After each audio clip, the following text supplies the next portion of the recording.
So, moin servus and welcome to a different kind of video on my channel.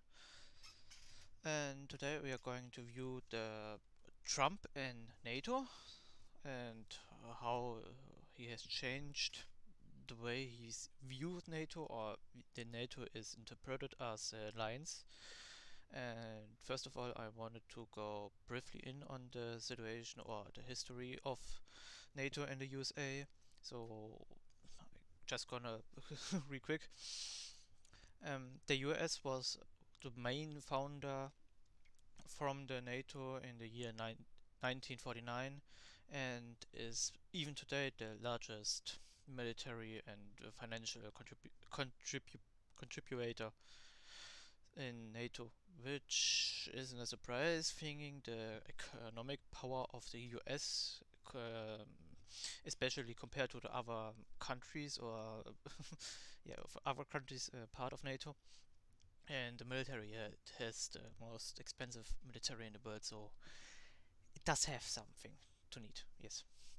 Um, the military contribution has the US the biggest and is present over the world, especially in Europe. It has decreased forces in the last few years under Trump, or the last year under Trump. But yes, but it is still a very large contributor to Europe's security. It is the more unofficial leader of NATO because of his significant role in it, and many key NATO roles are positioned by US generals. I think the Supreme Allied Commander what is from the US, when I'm not wrong. Yes. The NATO has Article 5. So when one country is attacked, it's an attack of all. So when one is attacked, everybody defends it and goes in and fights the war with them. And I come to later to that how Trump is pushing away from it or going away from it. Um, yeah, and political influence is that the U.S. Simply is very strongly shapes NATO strategies and budgets of other country. So it is politically influencing the other countries part of NATO. Um, other in the last few years, there were tension, especially under Trump in his second turn, his second time as president. So very recent. So there is much tension because the European counterparts to the US is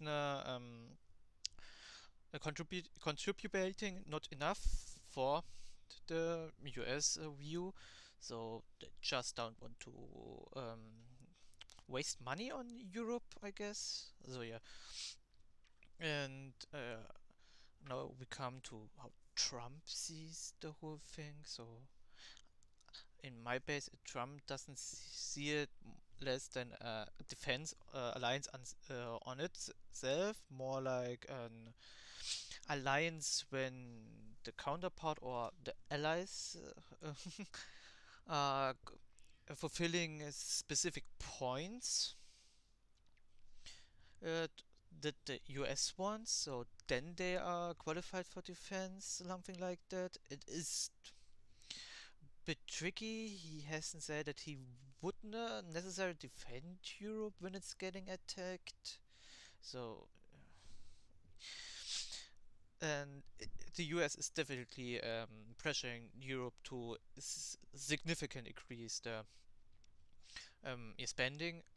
You can see that he tries to push the goal. Also, the old goal was like 2%. Now Trump wants by 4 to 5%. Um,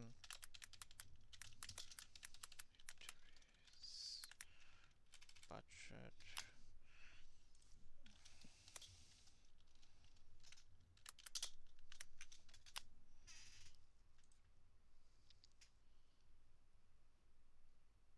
Uh,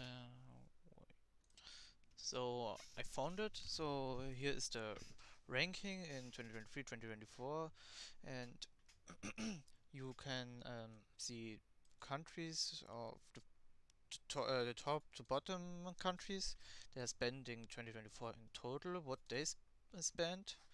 Um, you can see that the US is the largest by a significant amount, 3 times larger than the second place China, and then Russia with 150 billion, then Germany and India very very close, and you can see that it did change from 2023 to 2024 large in the percentage, and you can see that the US decreased actually in their spending overall. So there are even so Trump says every member from NATO has to spend 45% of their GDP to the military. So the US doesn't even do it itself.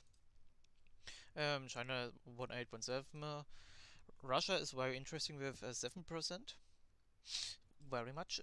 Germany has gone up from 1.1 to 1.9, so just barely under 2%. India with 2.5 to 2.3 has decreased, and yes, the US is just spending a third of the world's military on its own. And we can see it in other than like the United Kingdom just under Germany and India in total spending, just like Saudi Arabia. And the clamours here, the praises are there because it is not known, it is just speculated. So we see that 2.3% spending, so it's qualify. The Ukraine with 34% has the biggest increasement. You see 2,251. It is they are actively in a war, so yes, that explains it. And it is just looking like they're in the same place with France. So 2-1 for France, and other people like Poland increased to 2-4 with very much improvement. Italy with 1-6 is under it. Canada, yeah, also. Turkey is in it.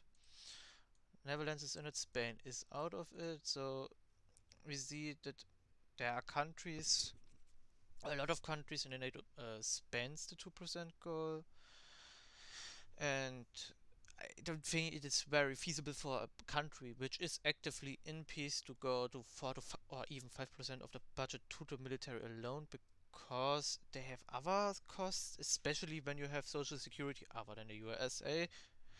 Um, yeah, that has to be covered, and then infrastructure and other things. The government has way too many to spend things on other than military. So especially in Europe, where it was a long time of peace and prosperity, that the government just didn't spend it on military but other things.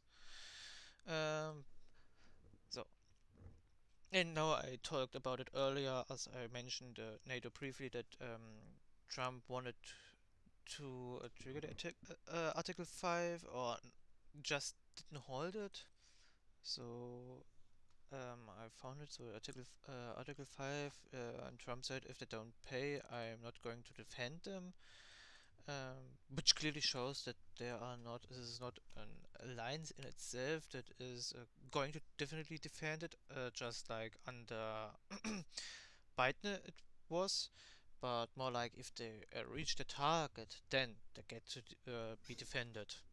So just going to say when you go back to that, so when you say Germany is getting attacked with 1.9, they are not going to be defended, but when you go to France with 2.1, they are going to be defended because they reached the target. If I'm understand it correctly. Yes.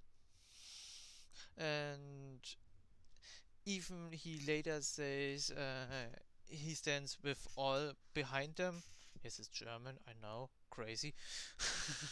So he later said that he is going to defend Europe in an event of an attack, but because he earlier in his presidency said that he isn't going to defend, there are still doubts in there's still doubts that he is going to defend them.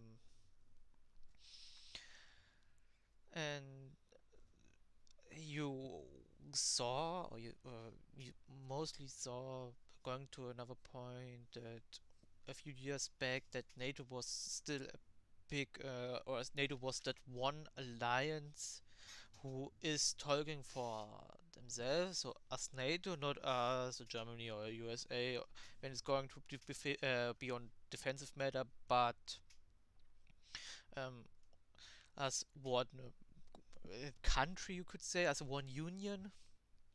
But Trump, he prefers bilateral treaties, so treats deals between the countries, the partner countries, and he he is very national interest driven, so the interest of his countries or himself, and that pushes NATO in a more conditional alliance. But the problem with that is there is no security in it, and so yes, it's a problematic on its own when you see it. Yes. So you have you have then the NATO expansion in Ukraine because then Trump didn't want the US agreement. So you have the news news. So there was a summit held on a few days back. So um, you could see it because the first deal was the US, what the US made. There was were there even others? It just gave the Ukraine the deal, the peace deal, with is very strongly in favor of Russia. So Ukraine should go out of the Donbass. Have a restriction on the military, and there was even some other points on it with just favored Russia, which is the clear aggressor in the conflict. So, and now the Europe just said we wouldn't stand that, and it's just a wrong idea that the US could negotiate for their own, because Ukraine is not a part of the American continent, but of the Europe, part of Europe.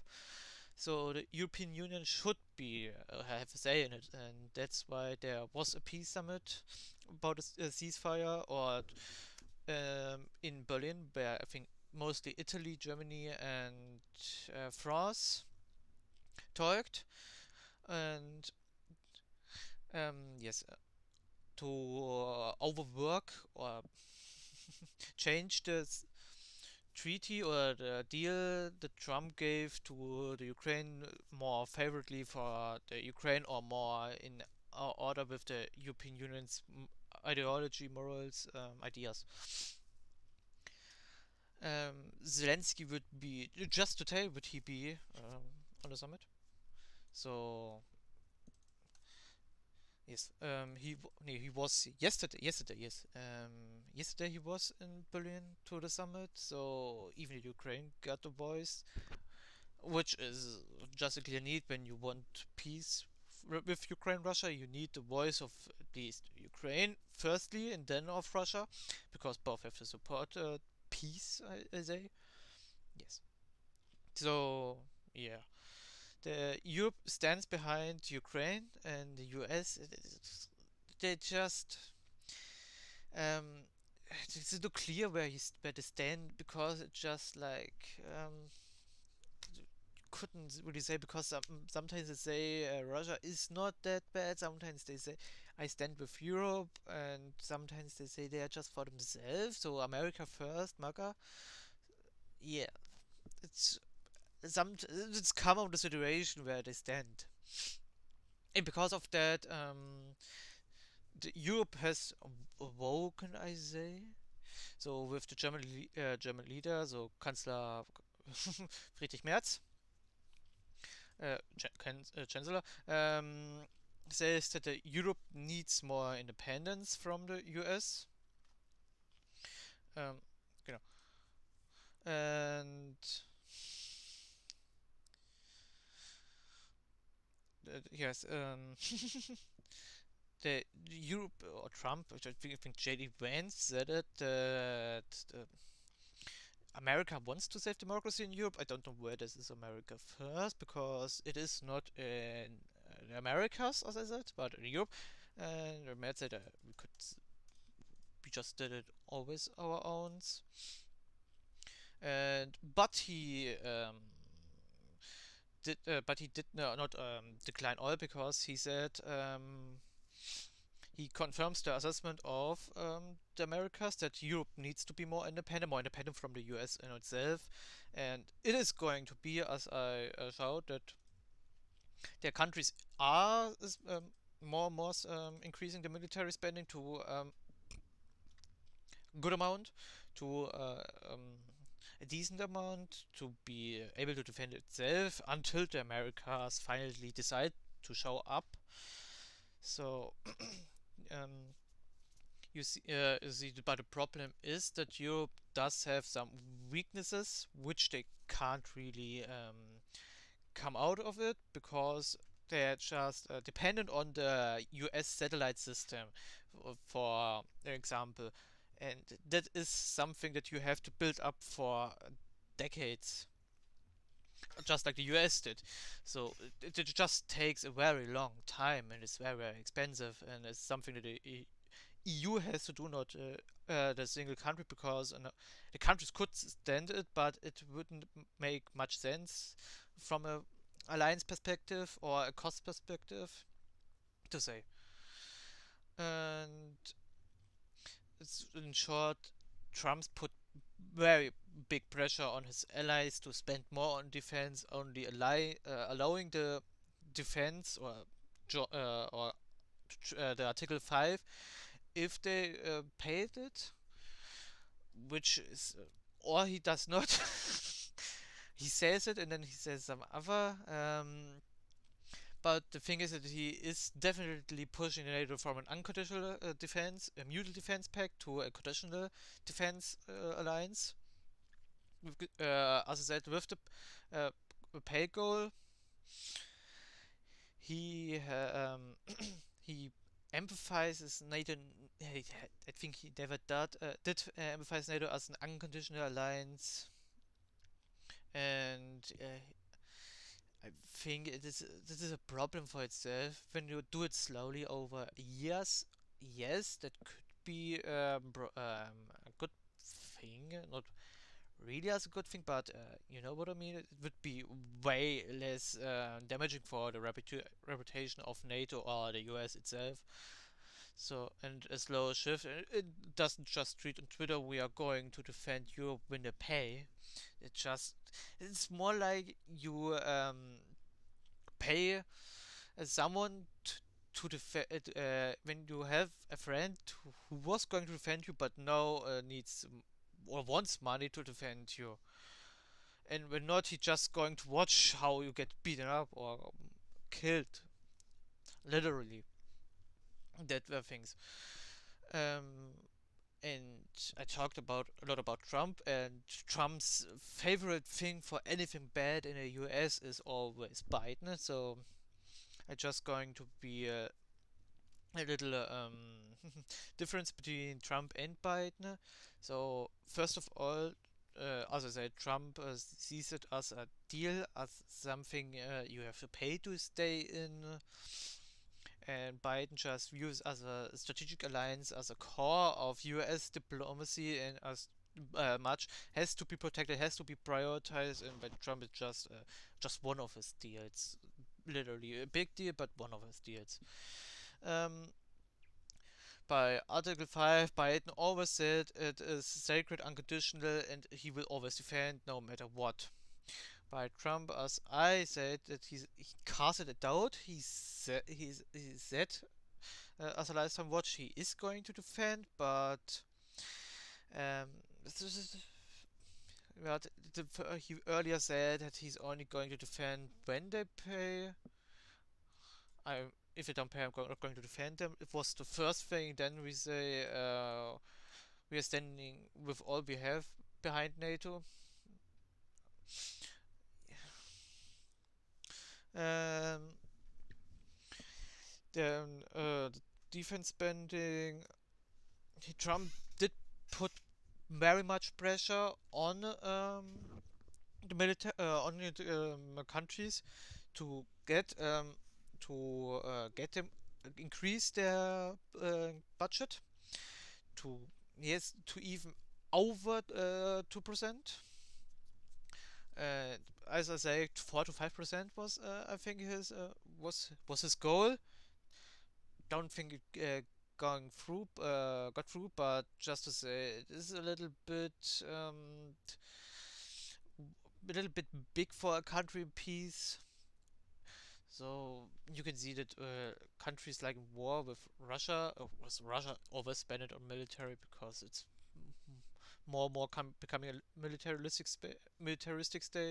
So 7% for Russia and 34% for Ukraine on military. And the other countries who spend a lot on military are countries who are actively defending themselves or in a very much pressure zone, like the Middle East with Saudi Arabia, Israel with 8.8, South Korea, North Korea, we know it, and Algeria, who has civil unrest. We have civil unrest until, yes, until the end, and yes, and you see that uh, top from everything under 15 is just not really contributing to the world. So the top 15 spend 80% of the world military, with the top 5 being literally 60%.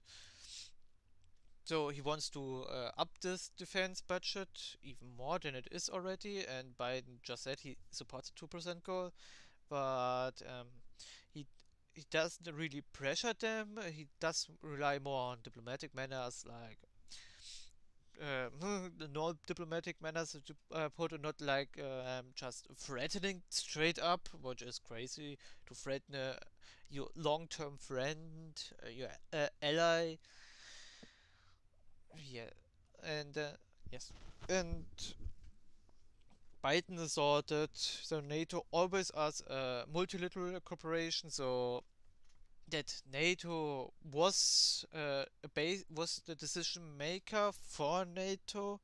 So if NATO wanted to do that, they do it, or they voted on it and then do it. But NATO was always presented as one alliance, as one nearly military, very integrated military systems. I mean, you have a NATO standard, so that should show already how integrated they are. And Trump says that it's more a bilateral deal, so meaning he is more interested on deals between the countries itself instead of one multi alliance with, like, was how many with like the 20 30 members we have, so more like 20 to 30 different deals, each on their own, so everybody just defend everybody on their own conditions. And by Biden was it very predictable what he's going to do with NATO, because he always emphasized unity and trust he put into NATO, and so the European countries did the same, and he was very diplomatic about NATO and its on itself. And that is completely different from Trump, who is very confrontational, who did confront nearly everybody. I think I don't know who he doesn't confront. Um, he's very unpredictable, so very unpredictable. He just says 1 week this, and the other week the complete different story. And he publicly criticized allies, very much the European allies mainly. And the problem we see with that is that the European allies see the open critic just view it as an indirect diplomatic attack. So they go away from the US. They don't trust the US even as much as before, and they are more going for themselves. You see it as they had formed a EU alliance, so a European alliance, which is not part of NATO alliance. So you see that the Europeans are trying to make an alliance for themselves, and more European countries joins this part. Yes, and it is problematic. I say it could work, but mostly not, because I don't see any upsides of criticizing your own allies, your own friends, other than being all alone, which Trump obviously won't with his MAGA and America First policy, because isolationists never killed the US until Black Friday. The stock market crash. And Trump is very much against NATO expansion or anything going on with NATO with different countries, like supporting other countries, um, like Ukraine war. But he's very positive of Israel. Can everybody think of themselves what they can everybody think of themselves what they how they find it that Trump is going to literally die for Israeli but not for Ukraine. And Biden supported NATO expansion uh, on same terms. So yes, on same terms, and he wanted the Ukraine to integrate into NATO, which is Trump is very against it, and did offer very much military support, nearly as much as an official member, but not but not enough. It was close. It was really close, but not quite enough to be viewed as part of NATO. Uh, Trump, Biden's changing U.S. to presence in Europe, and especially after the Russian invasion of Ukraine. So there was a very big influx of troops, especially on the east side near Russia. They did a lot of training there, a lot of conditioning and modernizing of equipment, integrating their militaries or troop on itself there. And Trump reduced the number actually, and I think he did decrease it very significantly, and possibly pushing out all US troops or from members who does not pay. So because of Article 5, if you don't pay, I ain't going to defend you like here. So the bottom line you have is that Biden used NATO as a fundamental fundamental alliance from for the EU or for most EU countries and the US as a collective defensive, and which is guaranteed regardless of disputes, especially if you increase a territory dispute. So it is one alliance that is guaranteed to defend each other. By the Trump is NATO is a conditional alliance where you have to pay a membership in. So just like gym, you don't get in when you don't pay enough. If you don't pay the membership, you don't go in. When you only pay a part of the membership, you just get access to a part of a gym. To give you an example for, and my as I said, I don't see really a thing of it. I quite like the pressure he put on countries, not in his way, but I like the idea in itself to get the European countries to spend more. even though it was a very radical way to do. I didn't wouldn't spot this radical, but I understand and support the pressure. But building distrust, especially in Article 5, which is the main article of NATO, and then just going to undermine US troop presence or military presence in Europe, as there is a literary war going on with very much casualties, ringing into in the thousand, hundred of thousands on both sides, and then even cutting support from the country very fast is very radical, very random at some points because it just went from one day to another that he didn't want them, and then he was going back. He wants to support him, but supported him less than before. And I mean, it's Trump, yeah. What he says doesn't have to be what he thinks. So he says one means another, and the next day it changes. And this is my problem with it is just he wants something that boosts America's reputation, America's revenue, when you want to say that, something that is more efficient, but by destroying what is already there, what is efficient, is just a way to do. But that's just that is just me, my mind. I spoke out.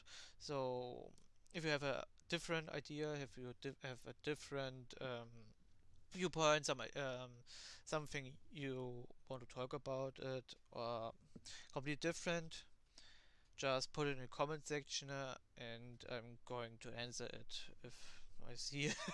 I'm probably going to answer it anyway. So that was my video. I thank you for watching it until this point, and I hope you liked it. So yes, but then bye.